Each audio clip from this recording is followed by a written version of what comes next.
Good morning, John. I'm here to debunk a myth. A myth that we probably all believe. It's a simple statement that is really hard not to believe knowing what we know. The internet brings out the worst in people. We all know that the anonymity of the internet allows the deep evil inside of every human, except for me, of course, to spew forth in a fountain of vomitous hate. Yeah, I see it even on our content. On our sex episode of Crash Course Psychology, there were comments, thumbed up comments nonetheless, talking about how homosexuality is a disease. And yeah, there are two hosts on SciShow Space, one of them is male and one of them is female. I would like you to guess which one has constant comments about their appearance every time they're in a video. But you and your friends, you aren't hate mongers. So it must be other people. Those people at the grocery store who seem very nice, but then when they get home, they go on the internet and they shrug off the clothes of their cultural burden and they put on their costume and they become internet turd. But I want to make a hypothesis here that allows me to feel better about the state of the internet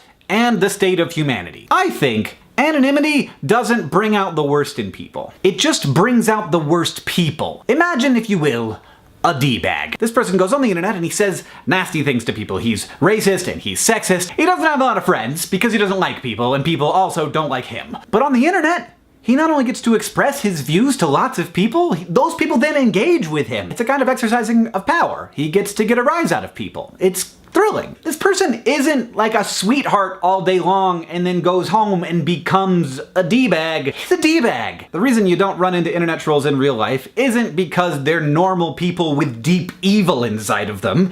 It's because trolls don't talk to people in real life. All of this, by the way, this entire episode is conjecture. I've got no research to back this up. And honestly, I think understanding this and understanding those people is really important because I think the narrative of the hateful internet negatively affects the culture of the internet. People hear and believe that comments are a nasty place. They are certainly a much more nasty place than we tend to interact with in the real world. The result is that fewer and fewer normal, not trolly people interact in those spaces and they get worse and worse. While at the same time we prove over and over again that the internet can actually be a place where lots of really cool and great things happen. But if we all think that the internet is less great than it is, it will become less great because we think that. And my even greater worry is that people will look at the comments of a YouTube video and say, look, a third of these people, at least, are just terrible. And then by extension, those people will assume that a third of all people are terrible. And that's just not true. What we're looking at down in the comments is extreme selection bias. People don't want to comment because it seems like a hostile place, so only hostile people comment. Now, a big problem here is that YouTube has lately been promoting discussion, so a comment will end up way at the top of the video because lots of people are discussing that comment.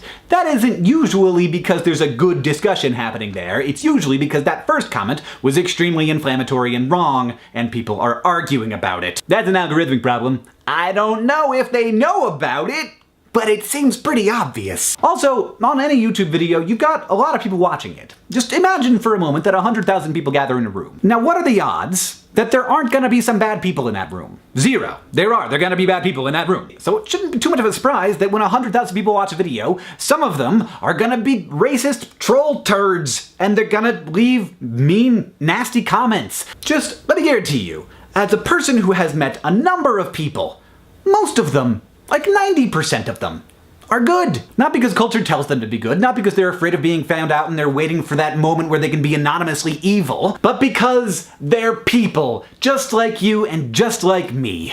John, I'll see you on Tuesday. Internet turd! I like it. Okay, I'm gonna use that.